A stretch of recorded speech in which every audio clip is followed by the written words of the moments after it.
Uh, I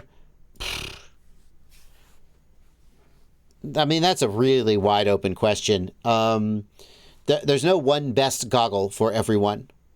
I'll try and keep this in. I could do 40 minutes on this topic. I'll try and keep it down to something reasonable. There's no one best goggle for everyone. Almost everyone who has the money to buy digital ends up buying digital and never flies analog again. Pretty much. That's a broad generalization, but like many generalizations, it has grains of truth in it.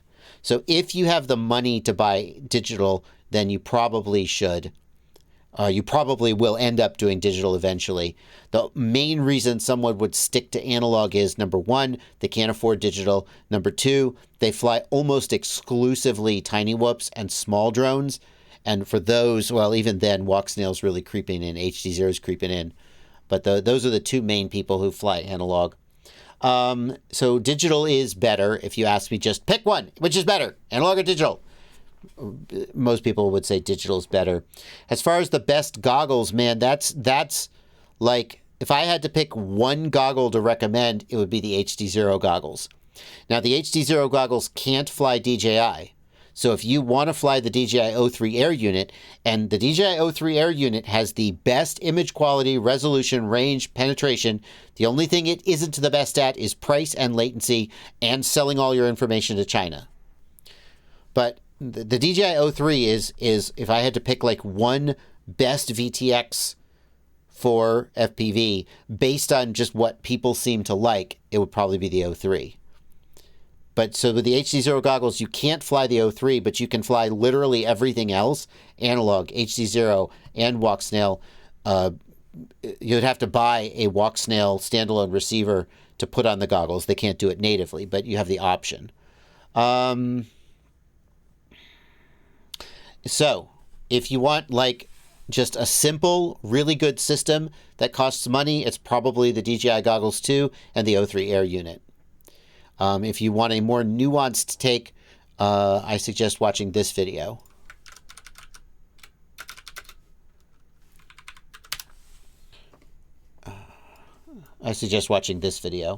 Best FPV Goggle 2023 Buyer's Guide.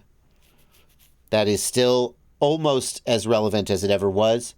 There are a few little developments. Like HD0 now goes down to 4 millisecond latency with the 90 FPS mode. And I don't think this talks about the walk snail. Does this talk about walk snail 1S VTX? I don't know about that.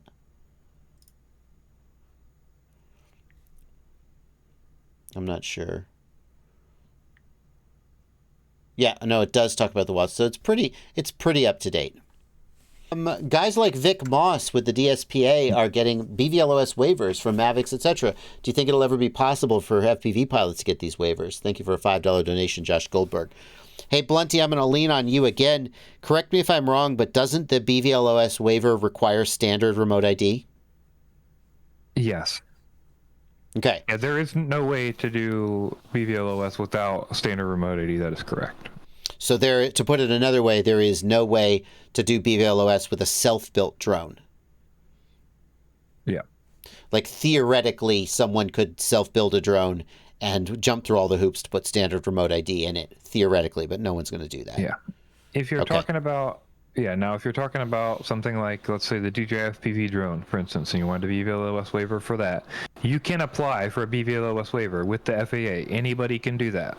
Mm-hmm. Good luck. It's a process. You have to have reasons and all these things that Vic Moss and I think one or two other people have been going through to do. But it is possible, and the FAA can help guide you through that or tell you why you can't do it.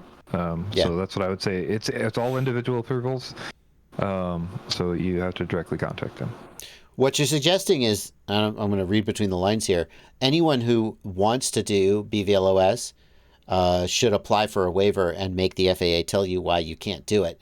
And they are obligated to reply to each of those waivers. And,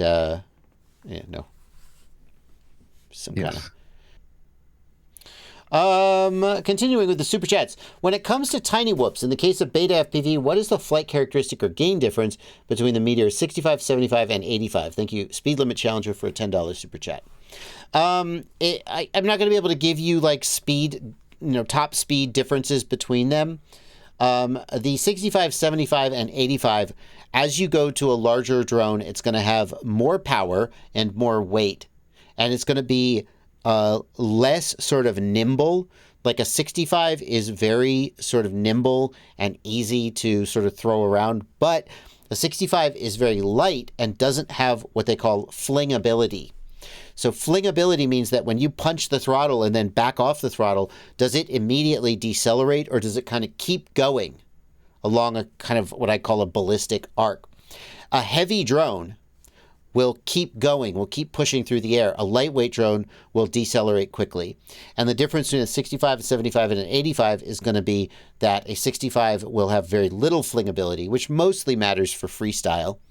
And an 85 is going to have a little more flingability, with the 75 being somewhere in the middle. You're going to get longer flight times typically on the larger drones because of the larger props. In some cases, you'll see the durability goes down on the larger drones. I don't know if that's universal. The smaller ones, being lighter, will have a little bit more durability, although eventually they do break. I think that, like, if you're looking for indoor flying, a 65 is a great choice. A 75 is an okay choice, but a little harder to fly because it's got a little more power and a little harder to control. And an 85 would probably not be my recommendation for somebody just starting out, especially. If you're wanting to fly outdoors, like maybe fly around a jungle gym at a playground or fly around your yard, an 85 is a good choice. A 75 is okay and sort of splits the difference, but an 85 or even a 95 is going to have a little bit more power and speed for flying around the yard. That's how I would sort of sum it up.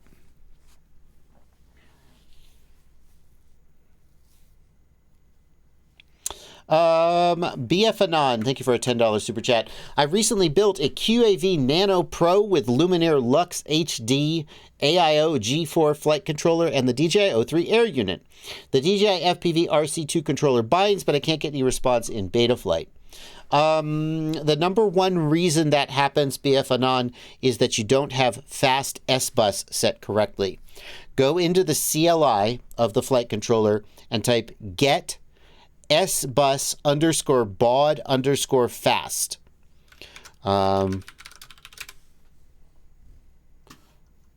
Whoops, wrong screen. It's going to be S-Bus baud fast. Get, and if that is off, set it to on. You're going to type set